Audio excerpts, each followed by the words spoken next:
The Luminous Mind, Episode 10. But we all have purpose, power, and magnificence as unique as our fingerprints. The way that we educate ourselves and our children does not have to look like anyone else's way.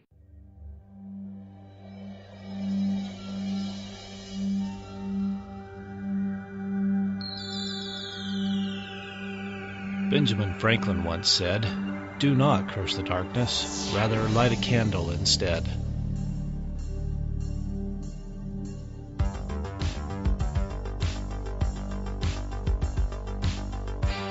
If you're ready to set your mind on fire, then prepare yourself for the Luminous Mind with your host, Rebecca Bowman.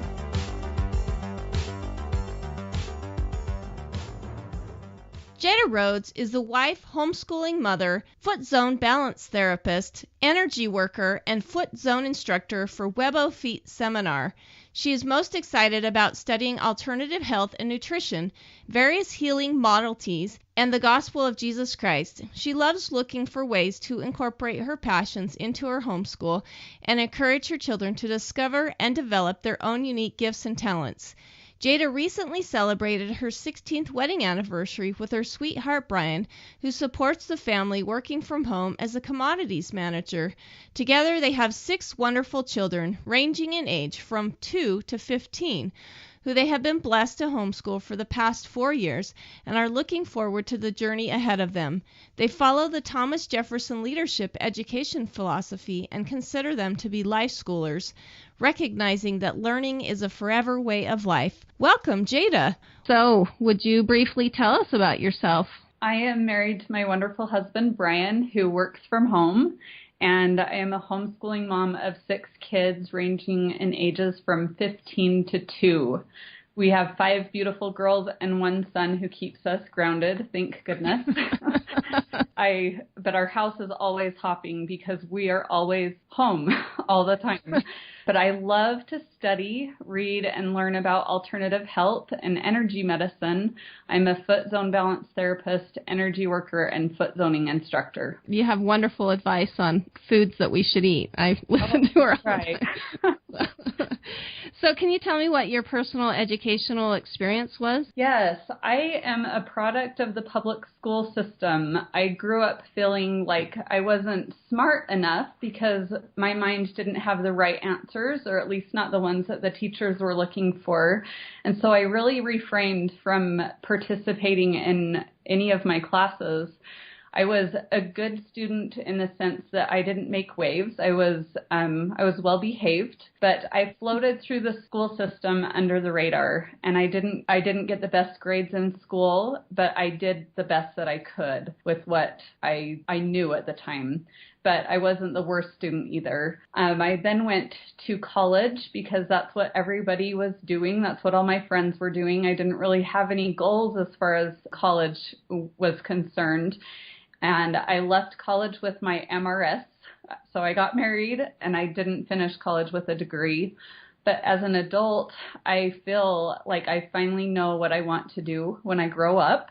I am discovering new passions and learning new things every day. And it's been so exciting to learn these new things. And I want to share those passions with my kids and anybody else who wants to learn what I am learning. Great. So why did you choose the homeschool then? It was kind of funny because my oldest 2 kids went to public school up until 3rd and 5th grade, and they were blessed with really great teachers. And I actually swore that I would never homeschool, and I could never homeschool my kids. I was very adamant about that. But I had a really amazing friend and mentor, and she helped open my eyes to new possibilities for my family, and watching her family was life-changing for me.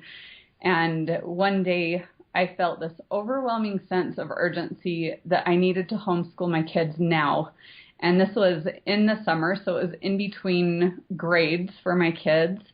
And I just knew that it was something that I had to do. And it was such a huge paradigm shift for me because I loved that my kids went to school and I looked forward to my breaks. But I remember sending my oldest to kindergarten the first day, and I was so excited, and there were moms in the halls crying, and I didn't understand why they would do that. So it really was a huge shift for me to bring my kids home. But as I look back on things, I can see why my kids needed to be home with me and why I had that sense to start homeschooling. And so we're now in our 4th year of homeschooling. Oh, that's great. How did your paradigm or educational philosophy change then? What do you think happened that changed that? I think that I looked back on my own education, and I read books and things, and like I said, my eyes were opened by that friend. But I realized that I had been gypped in my education, and I didn't want that for my kids. And they were smart, and they are smart, and they had great teachers, like I said. But when I brought them home and recognized all of the things that I had missed out on, and the things that I thought they should know that they didn't know, and the things that were happening that I thought were under my nose, but they weren't. There was just so many things that I had no idea about, and I was just so glad to bring them home and be a part of that. Great. So what was the best advice that you received then that helped that paradigm shift to change? I think the best advice I've received, it came a little later in my homeschooling journey, but it was to learn to love and accept myself, my children, and my family exactly where we were at, and to stop trying to force my children into a box and let them be who they are and just really take part in their own education experience. That was later on, I think, when we started homeschooling. I think it all happened so fast and I didn't really have a plan, but it was, so it's evolved a lot since we've started homeschooling.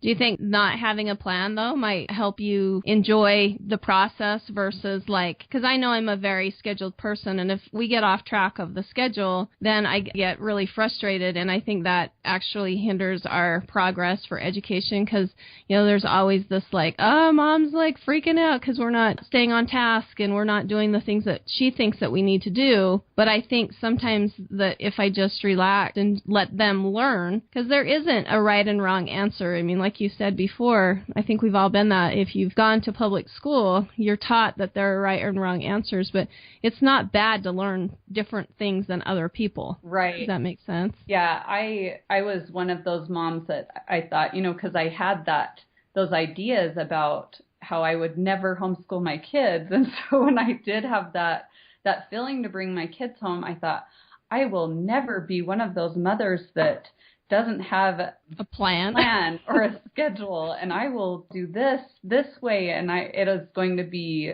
just perfect. And then life happened while my kids were home, and I became the exact person that I swore I wouldn't be. But I'm so grateful for the experiences that I've had. I think God knows what buttons of mine to push to get me to where I need to be to change my mind about things, because I really had to change my mind about so many things. But it has opened up a whole new world of education and learning, and I really stopped thinking that my ideas were the best ideas, because they really weren't. Yeah. So it's been quite the adventure. Great. So I have to ask this question. I know it's one we all hate, but what do you think about socialization, and what do you do with your kids to have them socialized? So I think socialization is the funniest topic about homeschooling, because we live in this great big world and we have so much technology. The world is basically at our fingertips. And my husband hates this, but I like to joke when people ask how we socialize our children. I say, oh, we're actually trying to unsocialize our children. But I just say that, not because that's what we're trying to do, but because I want to make people think about what they're asking. I think sometimes we think that homeschooling, we're always at home, but that's not the case. And in our family, we live in a neighborhood and we have so many kids in our neighborhood. My kids have a plethora of friends to choose from. We go to church. We have many activities that we participate in. We have our homeschool group. We take our kids grocery shopping, we go to the post office. We have a huge support system in our family. We really, truly interact with people every single day. And even when we do stay home, we have 8 people in our home to talk to and be bugged by. And well, and sometimes learning to get along with your own siblings is really the challenge. Sometimes it's easier to get along with people outside of that. That's so true. And it's funny because when we first started homeschooling, my husband, he was really concerned that our children would be weird. And I told him, well, if our kids' parents would stop being weird, then I think they'll turn out okay. Oh, I love that because that is really true. I've thought a lot about that. And I do remember I went to public school and there were a lot of weird kids in my public school and they were there socializing with the rest of them. What was their issue, But then I thought about it and socialization really comes from the parent.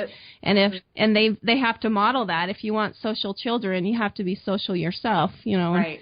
Speaking with them. So did your kids have a problem with that where they went from being with their friends from 8 in the morning till 3? And then when you do homeschool, your socialization is kind of separate outside of your schoolwork. Right. Was that hard for them? It was an adjustment, but they adjusted very, very quickly. And I've actually been really impressed with the friends that they've had. Some of their friends from public school just kind of fell out, but the ones in our neighborhood and then from church, they have been really supportive. And they even tell them, oh, you're so lucky. I wish we were homeschooled. You're so cool. Well, and the funny thing is, too, like socialization, I was so busy socializing at school that I could never get any of my schoolwork done. Right. And I think that's so I probably would have benefited. Problems at school. I was more concerned about my friends and what was going on with them than I was about my education. Actually learning anything. Right. So what would you say the biggest obstacles that you face? Right after we started homeschooling, we met our biggest obstacle, and that was when my youngest daughter at the time was diagnosed with type 1 diabetes, and she was only 19 months old. And that has been a roller coaster that we ride every single day of our homeschooling journey. So we've really had to learn to adapt to whatever situation comes our way, and we've had to learn to just roll with it. Great. Some days are really difficult, and some days are easier. But is it just with her diet or with her health care? Both. Her diet wasn't a huge change for us because we had some previous health problems with myself, actually. And so I had done a lot of changes with the way that our family ate. And then my husband was actually diagnosed with type 2 diabetes when she was only a month old, which we recently learned his diagnosis is also type 1. They just misdiagnosed him at the time. And so we had some of those changes in place, but mostly it's just with managing her blood sugars. We test her blood sugar about 6 to 10 times a day, depending on the day. And we kind of never know what we're going to get with her. With blood sugar problems comes attitude. Yeah. Which she is a sweetheart, and she is one of the strongest kids I know. She's now 4, and she really puts up with a lot. And so, but it really is a roller coaster every day. With your children being home, do they help with that then, with her issues? And so do you think that helps them with some life skills and being able to handle maybe problems that come on later in their life? Definitely. I think it's been really great for them to learn compassion and to learn how to care for her. They give her insulin. They know how to operate her pump. At least her 2 oldest sisters do. And they'll check her blood. But she is learning herself to check her blood. So she usually does that now. But it's also helped us with our math skills because we have to know numbers and count cars and all that stuff. So that has been a good experience as far as those life skills that we're learning there. Well, I love the life skills. I mean, we go to school and everything's so compartmentalized, and that's the only place in your whole life that ever happens, because when you get home, when they would come home from school ordinarily anyway, if you're making dinner, you're doing math, you're doing reading, you're, managing checkbooks, stuff like that. That's all, they're all kind of tied together. There's no, bell ringing right. that ends that. So what do you do? We, as homeschoolers, we all have a little bit of discouragement and, we have bad days. What do you do when you have those? How do you combat discouragement and bad days? Well, with the obstacles that we've had, I've learned that I have to quit using them as an excuse. And it's really easy to use those obstacles as an excuse to just stop or quit moving forward. And so I have come to the mindset that learning is a 24/7 experience. It doesn't happen only during the hours of 8 to 3, Monday through Friday for 9 months out of the year. And it doesn't stop when you're 18 or when you graduate college. Right. It's a lifelong experience and opportunity. And so if we have a day or a week, and I admit we've even had months where things just are not happening the way that we expect them to or we would like them to. And sometimes it is really easy to allow myself to feel like a failure and even like I'm doing my kids a disservice. But I've learned to look for the less obvious and simple lessons, like those life lessons that we are learning on those days where it's just so frustrating and discouraging. And so, one day we may be learning about patience or we may be learning about courage. It's all different. So yeah, exactly. So right now would be a great time to take a break. When we come back, we'll learn more about Jada's successes in homeschooling. If you would like to see your business grow, then contact us at The Luminous Mind for advertising space on theluminousmind.net or on the podcast, The Luminous Mind Podcast.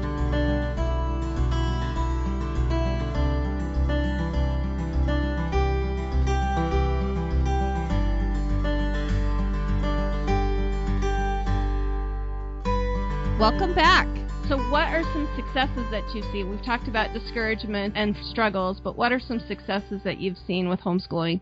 The most exciting thing was my 9-year-old daughter. She is my third child. She is my first one who has never been educated in a public school building. And do you think that, sorry to stop right there, but do you think she's been easier to educate than your other children since she's never been? I don't know. She is so different from my two older girls. And because my oldest is very self-motivated to learn. And then my second daughter, she is very just relaxed and chill. And she just goes with the flow with everything. and then my third daughter comes along and she is a girl on a mission. She knows what she wants to do. She doesn't let anything get in her way. She doesn't take no for an answer unless she's going to die. And so I was really concerned about sending her to public school because I was afraid she would be squashed. And I did not want that for her because I just knew she would have such a difficult time sitting in a classroom and following the directions that the teacher had. And I know that those things are important. Those skills are very important, but she just was not ready for that. But through the years, homeschooling, she did not want to sit down with me. She didn't want to read. I rarely read her stories because she just didn't want to sit down with me to do it. And I was so worried about it. And so through our homeschool group, one of the mom school classes that were offered was a class about illustrating books. And my daughter is my little artist. She has wallpapered our walls with her art. And so I signed her up for this class thinking maybe this will inspire her to read if she can connect her art with the books. And it was so exciting because it worked and she started reading on her own. She knew basic sounds and the letters and things like that, but she had yet to really put anything together. And one day she sat down with a book and she figured out the entire thing on her own. And then she came to me and she said, "Mom, this book is amazing. Can I read it to you?" And I was just so shocked. I dropped what I was doing and I sat down, and it took her some time to go through. But she was reading to me a book that I had read probably over 100 times to my 2 older girls when they were little. And it was one of those books that I was like, are you serious? I have to read this book again. It was one I was very familiar with. And here Olivia sits down with me and she says, she's reading this book to me and she is understanding the words that she was reading. Oh, that's cool. And she was so excited and she would point things out to me and she'd say, Mom, listen to this part. I love this part. And she was pointing out these things that I had missed every other time I had read that book. But she was learning lessons from this book that I had completely missed. And that was so exciting to me. And so it was just such a testimony to me of how our kids are completely capable of learning. And they are capable of learning on their own. And that was so exciting to me. Well, and do you think that, where she wasn't sent into a system that squashed her or made her like, okay, you need to be reading at this certain time and you're not, what is wrong with you, which can cause feelings of, you're just not smart enough. Right. When sometimes we don't push, like she would have been pushed in the other system, she took the learning on herself and she directed herself. And you see the results of what happens when children do that. When they are the ones instigating the learning, they get so much more out of it. Right. Like you said, where she saw parts in it that you had never seen because it was her choice. Yeah, it was amazing. And I'm so grateful to have that experience with her, to see the difference, because I know that she would have been squashed and she would have felt shamed that she wasn't reading when all the other kids were reading. But here she was reading and comprehending at the same time. And that was great. So neat. Yeah. So we've talked about Olivia and the success you've seen with her. How are some other ways that you feel like your family's benefited from homeschooling? I think the benefits for our family have been immeasurable. I thought about this question a lot and think I'm just so grateful for the opportunity that I have to be home with my children and learn together. Because like I said before, I was so excited to send my kids away. And then when I had them home and I could see the things that they were struggling with and the things that they really were having problems with, it was wonderful to be able to address those things as their mother. It's wonderful to know when my children are experiencing their own successes. It's so exciting when they are excited and they are passionate about something. And I love being a part of that. I love being on this journey with my children. In a family learning experience. Right. So what are some personal habits that help make you successful? I think the biggest thing for me is routines. I have to have my morning routine and my bedtime routine, and if I can have just those things in a day go well, I feel great about things. But with routines, I am not one to run a tight ship. I have a really hard time with schedules, but with routine, if I find that my day is just not going right, I say, okay, let's have a redo. Okay, let's pretend like we just woke up and we're going to start over. And it works because the routine is there and we can get the things done, and it just seems to jumpstart or restart our day. And so routines are the biggest habit for us that help our homeschool run more smoothly. Great. Yeah, I like routines too. They do. When things are out of order, you just kind of wander around the rest of the day going, what do I do now? So what are some long-term goals that you have for yourself and maybe for your family? These are probably really long-term, but my goal is to raise a family, children who know who they are, who are continually learning and developing their own unique gifts, talents, and passions, children who are confident in their learning and their missions in life and that have fun doing it. That is so important to me. I agree. I tell my children all the time that one of the things that my parents instilled with me is that I could enjoy working. Right. That does take a talent to be able to enjoy actually having to work, because you can't get out of work. Well, you shouldn't try, I guess, to get out of work. But if you can actually enjoy it, that really says a lot about your future life, that you're going to enjoy yourself. So right, and I love that. Yeah, enjoying work is something that I really want my kids to feel. I know we have a long way to go, but we're on our way. And maybe if they find the passions that they have in their life, they will enjoy their work. That it's just not a 9-to-5 click in and out type of thing, but a lifetime thing. So what's some advice or encouragement you would give somebody just starting out? I think letting go of the word should. I just think there are so many shoulds in the world, and it feels so shaming when you think, like with Olivia, she should be reading because she's 8, or, whatever. It just feels shaming, and it really limits us. And so I think that is the biggest piece of advice I could give, is let go of that word should, and that's awesome. And stop comparing ourselves to other parents. As a homeschooling parent, stop comparing our children to other children, whether they're homeschooled or publicly educated or privately educated, whatever it is. Just really learning to recognize and appreciate that we are all individuals on this amazing journey of life. And that we all have special gifts and interests. Right. So, yeah, I love that. So do you have a favorite book or resource that you want to share with our audience? I have a couple, and this one is kind of maybe out of the box of homeschooling. I don't know, but one of the first books that really influenced me on our homeschooling journey was Think and Grow Rich by Napoleon Hill.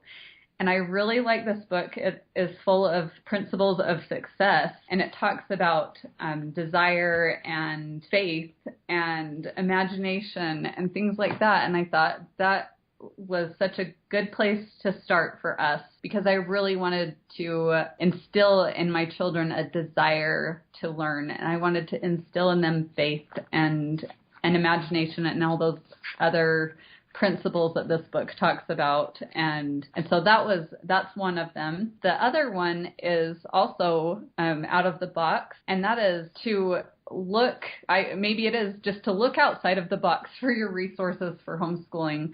Recently, I discovered that my church has a resource to help develop teachers and mentors, and I thought that is so incredible. And I've been listening to these podcasts and different lessons about teaching my children, and that has been a huge, huge resource. So I just want to encourage people to think outside of the box on your resources.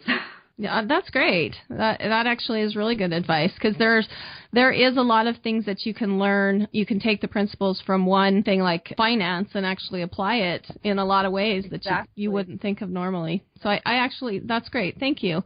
How would you like to see the world change in the future then? This is always, if it was Jada's world. Yes. Queen for a day. It's been so neat through this journey of homeschooling, because I feel like our world is changing so much, and for the better in a lot of ways, and maybe for the worse in a lot of ways. But I feel like there has been a huge shift happening in many areas, and not in just the way that our children are educated, but so many different ways.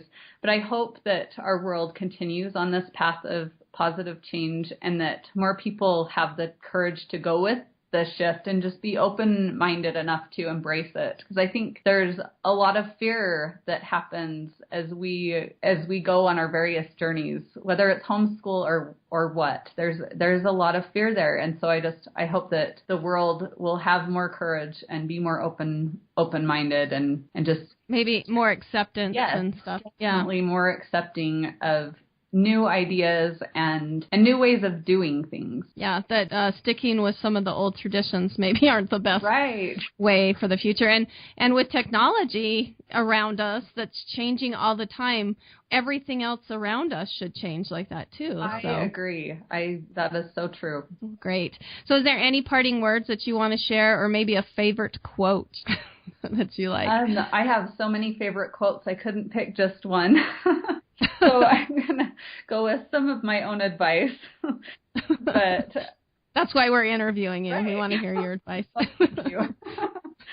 But we all have purpose, power, and magnificence as unique as our fingerprints. The way that we educate ourselves and our children does not have to look like anyone else's way. And so I believe that we should learn from others, appreciate what they are doing with their own families, and take what works for us and adapt it in a way that blesses our own families. So that is my advice, and I even slipped the word should in there. I'm going to decline that.